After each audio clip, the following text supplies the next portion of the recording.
In 1954, the French withdrew from Indochina following the shocking defeat at Dien Bien Phu.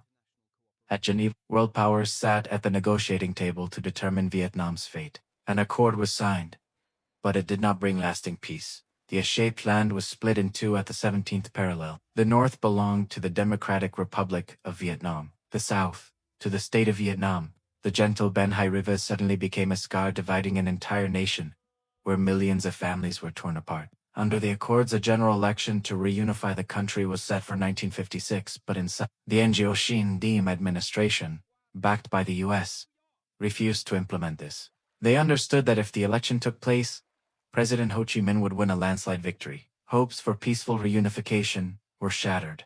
In the South, rising suppression sparked a conflict. In 1960, the National Liberation Front of South Vietnam was born. Farmers tilled the land by day and took up arms by night. Guerrilla warfare began to kindle. At this point, the Americans only played the role of advisors. They needed a legitimate reason to directly enter the war. On the night of August 4, 1964, amidst a storm in the Gulf of Tonkin, the destroyer USS Maddox reported a second attack by North Vietnamese torpedo boats. Although radar only picked up interference and no concrete evidence was found, President Lyndon B. Johnson still announced on television an act of unprovoked aggression. The Gulf of Tonkin incident became the pass for the U.S. Congress to greenlight the war. On March 8, 1965, the first U.S. Marine units landed on the beaches of Da Nang.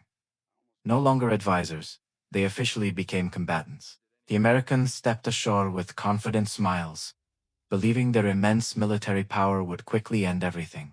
But they did not know they had just stepped into a quagmire that would haunt America for the next 10 years. The localized war had officially begun.